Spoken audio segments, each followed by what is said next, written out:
Well, here we are, another stop on the journey to finding hope, inspiration, and positivity in this crazy world we all live in. You are listening to Changing the Perspective podcast. If you are watching this on YouTube, please subscribe to our channel and like this video below. If you are listening on a podcast service, please like our podcast on your preferred service. No matter how you choose to hear this interview, we are grateful you are following us on this journey. Okay, let's move on to 11 through 15 now. So we've got Carrie M. Where are you at? Hi. Can you hear me? Yes. Okay, perfect. So my question was, how have you what the abuser was doing to you was normal or it was your fault?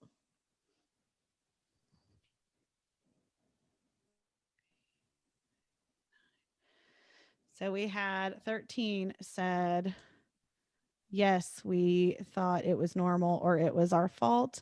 And that is 81.25%. So tell us about that.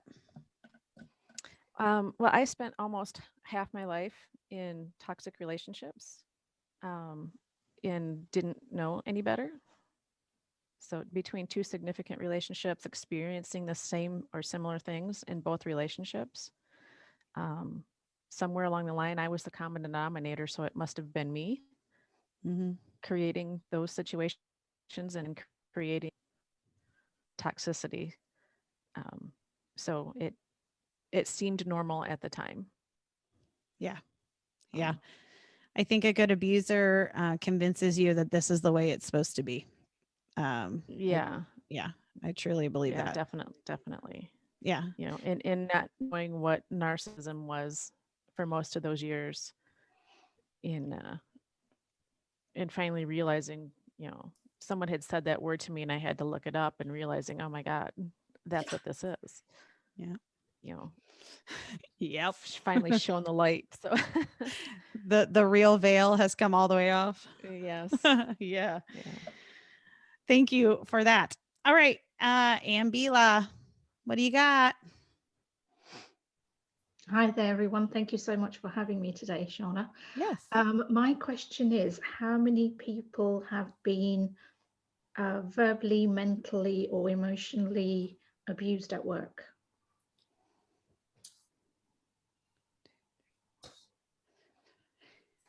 That's 9 of us total, and that's 56.25%. So talk about that. So when I was starting off my business, I consciously took jobs that were lesser paid.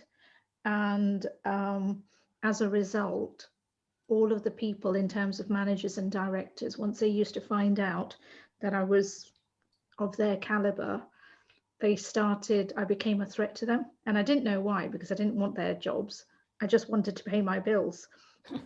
But they saw me as a threat. So as a result, they started to bully me at work with the work that I used to do, decreasing my hours, increasing my hours, changing my work patterns, anything and everything that they could kind of think of to put me down.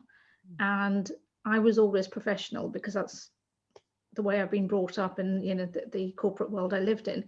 So I just dealt with it. But there were 2 occasions where it got so bad that I actually reported them. Wow.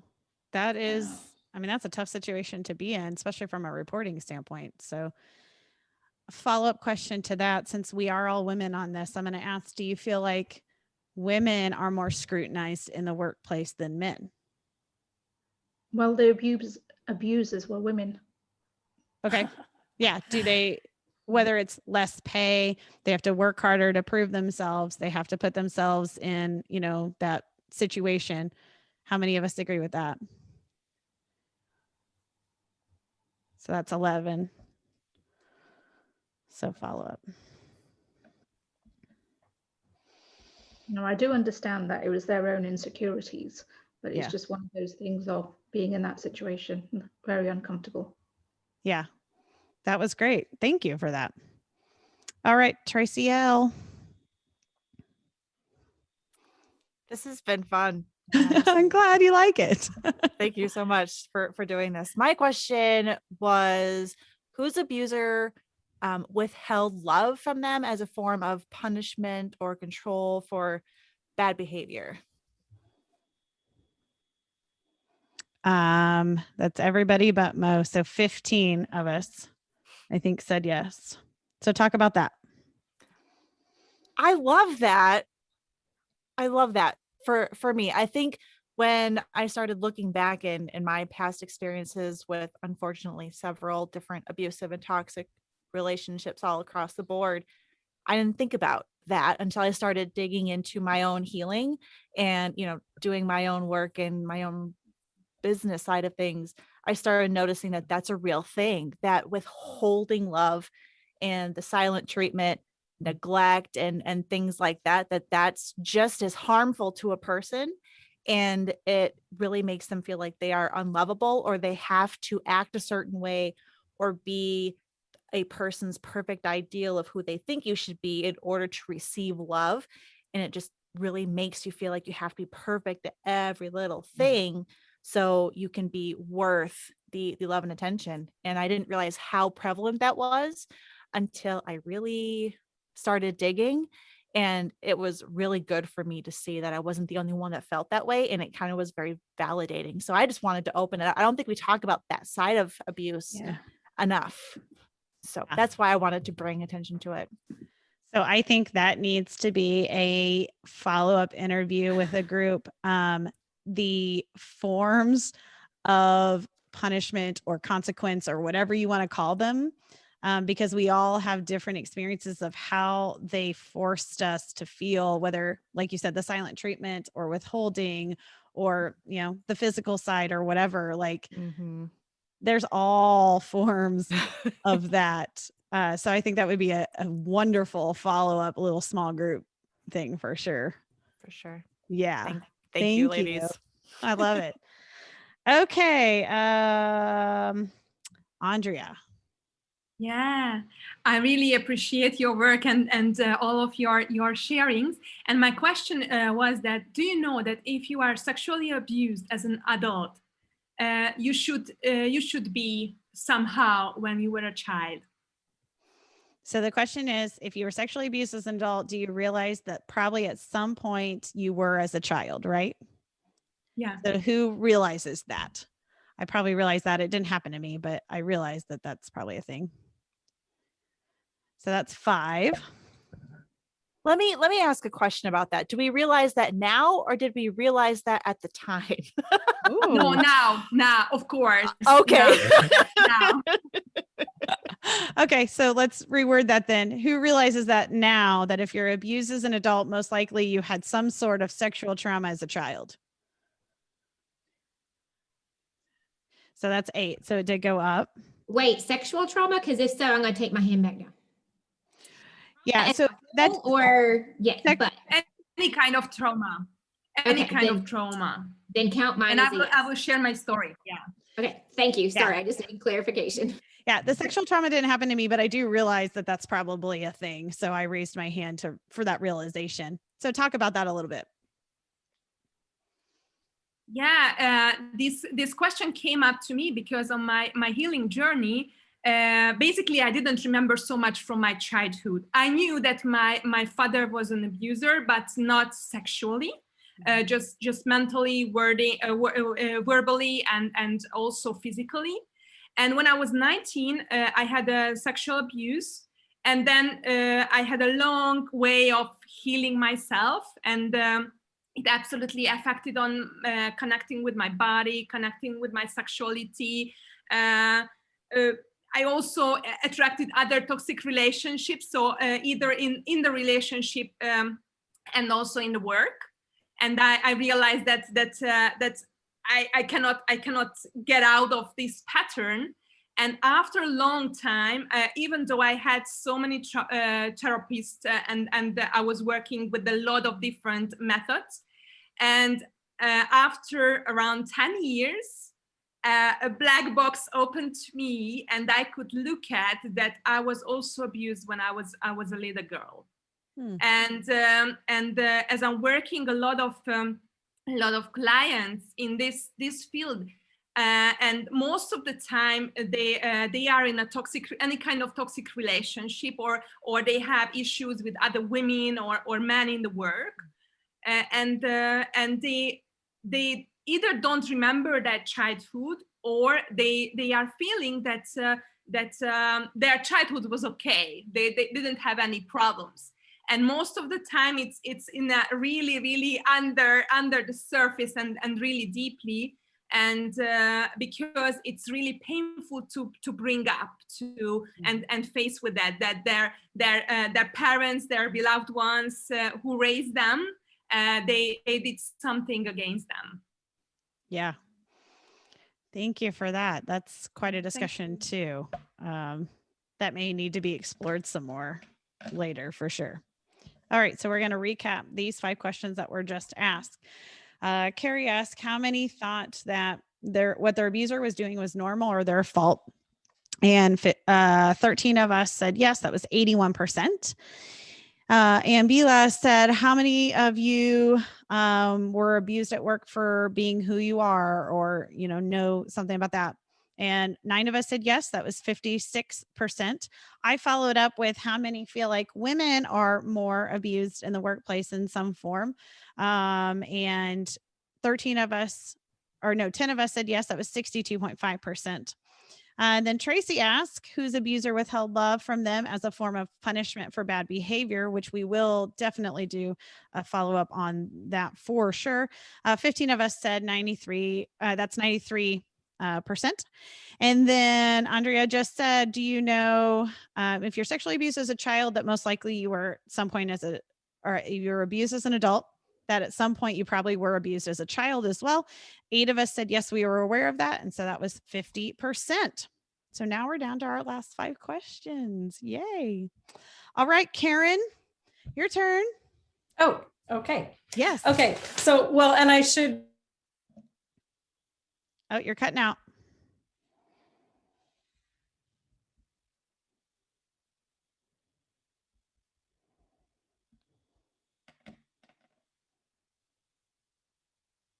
All right. So my question was, did you ever feel like you were after the abuse happened, you were still being overly defensive in everyday situations, or trying to prove yourself to people who were not abusive?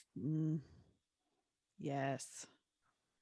I think we all said yes. That is 100%. Yeah. Yeah.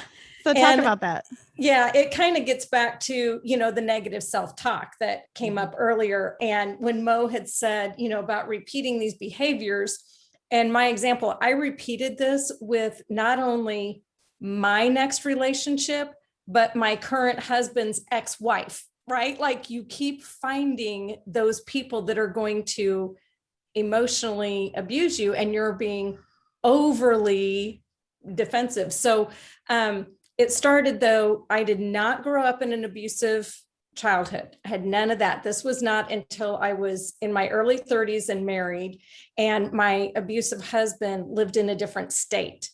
And so, and then of course I had given up a good job to move there. But if I was anywhere I was driving, or I would ask for directions somewhere, he would say, "You're a lost person. You never know where you are." And so I got, my overly defensiveness was getting really good at reading maps and no longer asking for directions, right? Yeah. And then making comments about not being worth what I had been paid at my job, because I had made more than him before we got married. And I turned that into guilt, where I would feel guilty even just buying a t-shirt, something like $10. I started feeling guilty about things like that. And then I also, like, when I said I got this into the marriage I'm in now, and my current husband, had been in that narcissistic relationship, right? I started doing everything the opposite of his ex-wife. So if she had someone clean her house, I didn't have a housekeeper. Because she didn't work, I made sure I worked. And I was thinking, all this, it got so crazy. It was a friend of mine who finally said, Why are you trying to get approval from someone you don't approve of? That's a true question. Yeah, that was a really good question. Yeah. And so I did finally work through resolving this when I started working with other people on being your authentic self, your personal growth. And I did also attend Al-Anon meetings, but isn't that, you know, it's just, I thought I'm trying to prove myself now, just like someone else said years later, that doesn't even have anything to do with that situation that happened years ago. Yeah. So while you're talking, you can't see the chat, but there are people that are commenting saying we're still trying to prove that we're worth what we think we're worth. And that's a tough one. That's part of that healing process for sure, is realizing that everybody's opinion of you at some point actually doesn't matter. It's your opinion of yourself, really. Yeah. And so great question. Great question. Yeah. Thank you Yeah. so much for that. All right, Laura W., your turn. Yeah. Can I say how much I enjoy being in a room of people who get it? Yes. I don't know about you guys, but when you say that you're abused to certain people, they look at you like you have 5 heads, and we all get it. And it's nice to see people and know that we've all gotten to a point where we're healed enough we can talk about it. So, Yeah. Shauna, Love it. my question is, was your abuser arrested for abusing you? So that's only 5. So 6, including Laura, but I have a follow-up to this. Hold on, let me get the percentage. 6, 37. I'm going to follow up to this before you tell your story. Follow-up question. How many should have called to have their abuser arrested and never did? Well, wait, I did. So that's another 6. So really you're looking at 12 that should have been saying yes to this, but I was one that did not call and I should have. So I'm going to go with it's 12 on this one, truly. So tell us why you talked about this. Well, you are part of the reason I thought of this question. When you set boundaries, mine was a narcissistic spouse, ex-spouse. And when you set boundaries with a narcissist, it escalates their degree of trying to power you over exponentially and very quickly. And after my time with him, I had hit a point where the scales had fallen off of my eyes, and I was like, I'm done. I can't do this anymore. I had set really firm boundaries. And the morning of the arrest, I really stuck to them. And it went from, he loving on me to immediately flying through the roof. And after being held hostage in my home and threatening to kill me, he was arrested. So the last time I ever physically saw him without an order of protection was when he was leaving our property in a police car in handcuffs. But the reason I asked the question was when I went to file to truly go with it, the DA said most women don't. Most women, when they get to the point of being in front of the law enforcement and pushing the button to pull, to hold them accountable, they stop and they pull back. And then, so that was really important to me, that there's something to be said for going through with it, not being, and it's a very scary situation. You're at heightened risk once you've gotten to this point of physical harm, but it's important to do it. But then Shauna, when you and I did our interview, you had said that you're leaving that narcissistic relationship required you to kind of buck up and have the gumption to do it on your own and do it. And I thought there's so much fear on both sides. I didn't have to make a choice to pack a bag and hide. I still had to hide afterward. I still had to couch surf for quite a while because it wasn't safe. But I didn't in that moment have to leave my home or leave and find a place to live, because gratefully, he was arrested and it was done for me and there was an order of protection in place. Yeah. So I chose not to do that, and it was fear-based 100%. And it's a whole new world to have to leave all of your stuff when they're not under protective custody somewhere else and you can just freely do it. I mean, that I almost wish I would have just had him arrested and been able to have this time. And we talked a lot about that scenario. So yeah, I did have the benefit of, I got to keep the house. He wasn't allowed to come here. I mean, it's obviously just a piece of paper. He did break the piece of paper, but I just, when I had spoken to you, it resonated with me, realizing that the way I left and the way it ended was so different than from some other people's. And like I said, to hear that so many women turn back and at that point are so afraid, and rightfully so, that they push the button and go forward with it. And then the narcissist gets off the hook. Yeah. No, great question. Thank you. All right, Laura M., what do you got for us, girl? I have to say, I'm really blown away by the commonality of the power and control that's, everybody's had to deal with in one form or another. So my question is a lot like Tracy's, but how many of you have suffered financial abuse, even so much so that your abuser withheld something that you needed health-wise?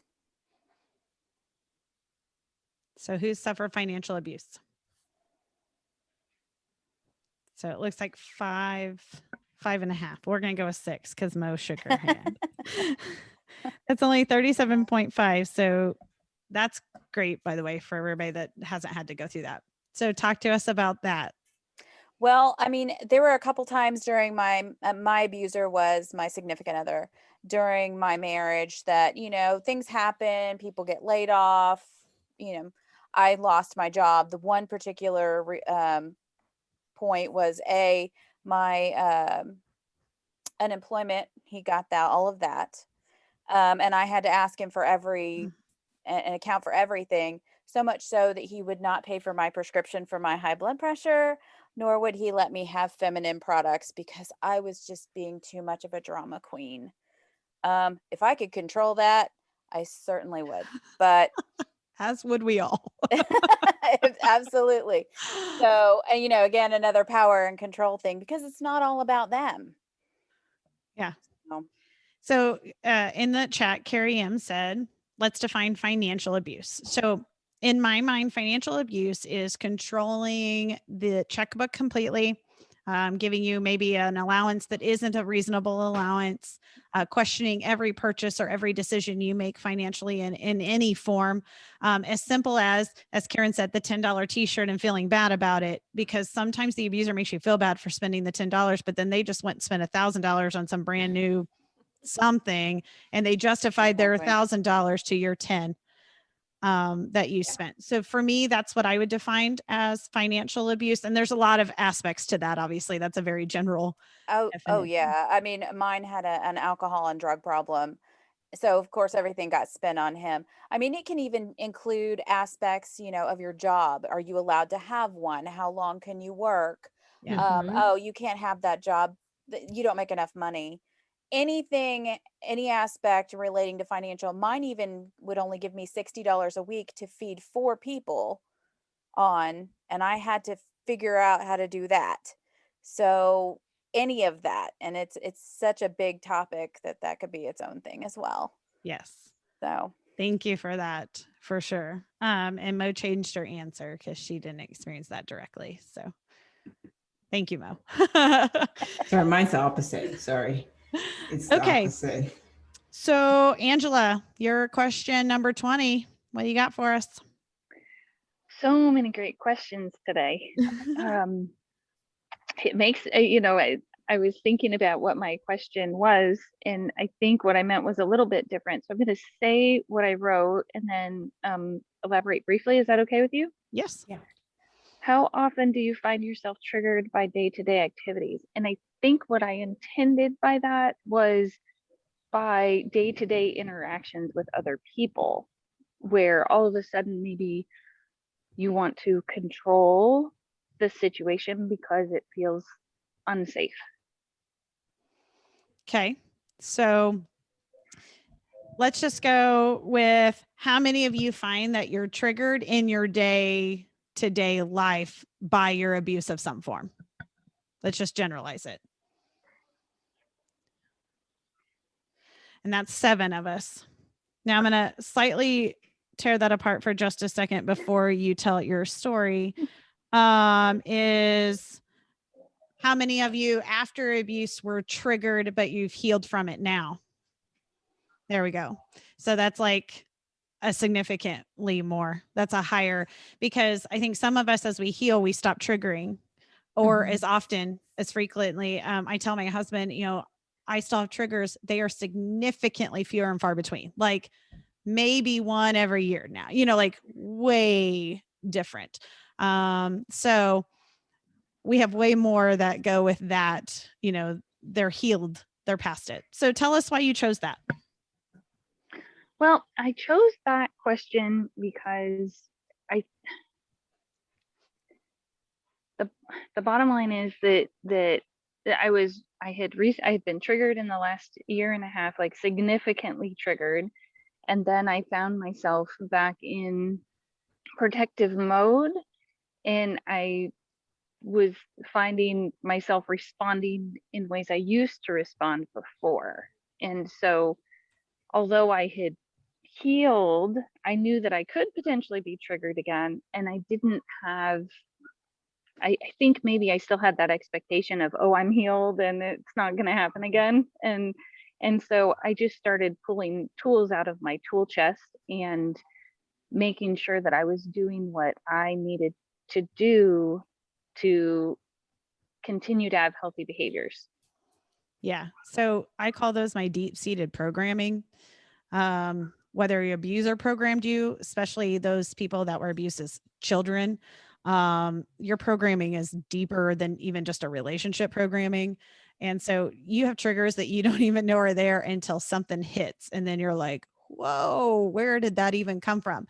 And depending on how you mentally compartmentalize things, it's possible you don't even realize where it came from. Like you've just put it so far in the back of your mind that you don't recall it very quickly.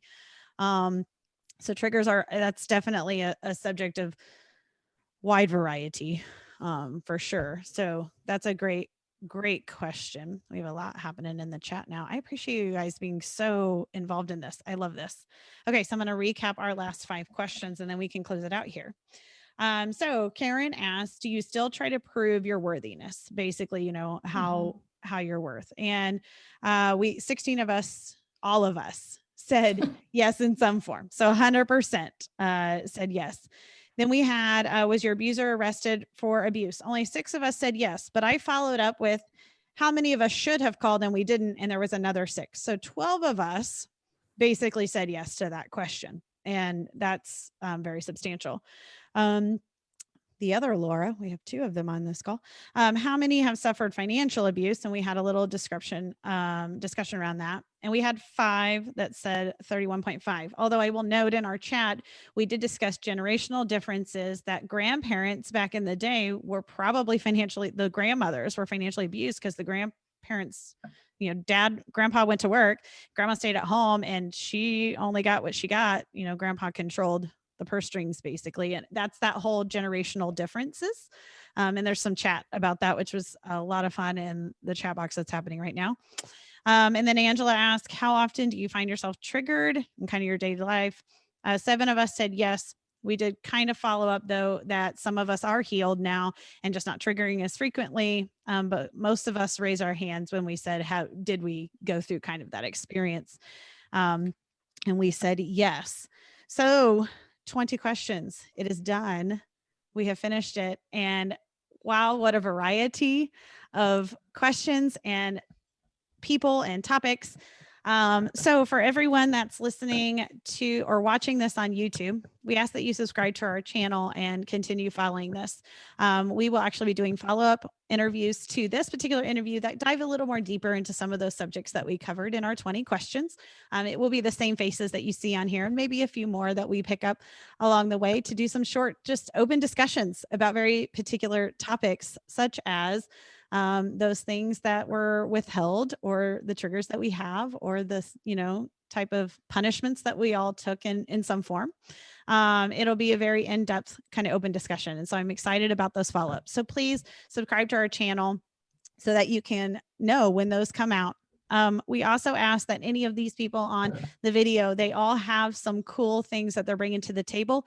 I will link all of their connections in the description of this video. You can find any of us on pretty well social media. That's where I found all of these individuals, and probably any of us would love to connect in some way, especially in the abuse world. So we just invite you to please look at that description and feel free to like any of our pages. Most of us do run a podcast or have been part of that community in some form. So definitely check out all of these wonderful ladies that are on here.